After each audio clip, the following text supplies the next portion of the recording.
প্রকৃত শ্রমিকরা এই ধরনের কোনো বিশৃঙ্খলা তৈরি করছে না, কারণ ওইটাই যে যেখানে তার জীবিকা সেখানে সে নষ্ট করবে না। এবং এটা লক্ষ্য করে থাকবেন যে যেগুলো আমাদের ভাইব্রেন্ট ইন্ডাস্ট্রি, কুমিল্লাতে প্রাণকে জ্বালিয়ে দেওয়া হলো। প্রাণে তো কোনোদিন শ্রমিক বিশৃঙ্খলা ছিল না, কিন্তু প্রাণ যেহেতু দিনকে দিন বিশ্ব ছেয়ে ফেলছে, তাহলে এটা যদি নষ্ট হয়, বাংলাদেশে ফরেন কারেন্সি আর্নিং বন্ধ হয়ে যাবে, লোকাল ইন্ডাস্ট্রি নষ্ট হয়ে যাবে, তাহলে আমাদের কার লাভ হবে?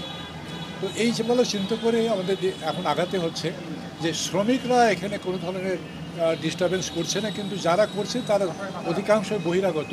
ওদেরকে কীভাবে মোকাবিলা করা যায় এবং তার জন্য আমাদের একটু টাফ হতে হবে।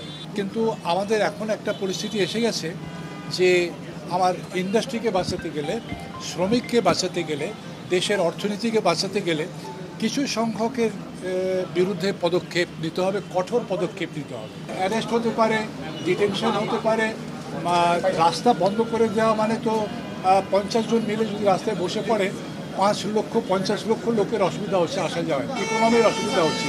তাদেরকে সরানোর জন্য যদি আমাদের ফোর্স ব্যবহার করতে হয়, লাঠিচার্জ করতে হয়, জলকামান ব্যবহার করতে হয়। আইন শৃঙ্খলা একমাত্র এখন ডিস্টার্ব হচ্ছে ইন্ডাস্ট্রিয়াল এরিয়াতে, কিন্তু আদারওয়াইজ যে চুরি হচ্ছে, ডাকাতি হচ্ছে গ্রামে গঞ্জে, সেগুলো কোনো কিছু হচ্ছে না, এরকম কোনো তথ্য নাই, হচ্ছে না বলে তথ্য। পুলিশ রাস্তায় না থাকলেও তো কোনো অসুবিধা হচ্ছে না।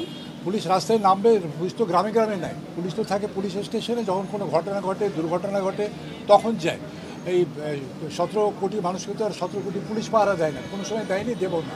আর এই মুহূর্তে মেনলি হচ্ছে শহর ভিত্তিক, বিশেষ করে ঢাকাতেই যে পুলিশের মনোবল ভেঙে গেছে বিকজ অফ দেয়ার অ্যাক্টিভিটিস।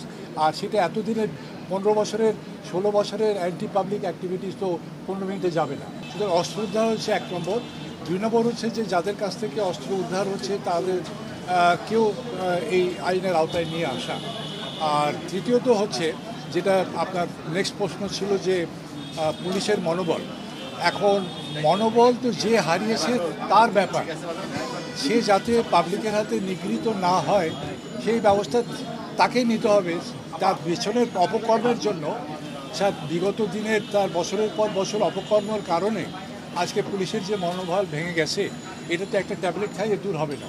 এটা পাবলিকেরও এখানে দরকার, সহযোগিতা দরকার, আপনাদেরও সহযোগিতা দরকার, যে তাদের মনোবল ফিরে আসার কারণে। এটা হচ্ছে তার হারানো জিনিস, তাকে ফিরে পেতে হবে। পুলিশের ইমেজ আস্তে আস্তে কিন্তু উন্নত হচ্ছে, মানে এটা আমার কাছে এরকম কোনো কিছু নাই যে আমি একদিনে সব উন্নতি করে ফেলবো। এটা আস্তে আস্তে হবে, যেহেতু তাদের আপনি যেটা আইডেন্টিফাই করছেন কারেক্ট, বাট আমি তো একদিনে এটা কিছু পারবো না, আপনারা আমাকে সময় দিতে হবে। আস্তে আস্তে আমি এটা ব্যবস্থা নিচ্ছি।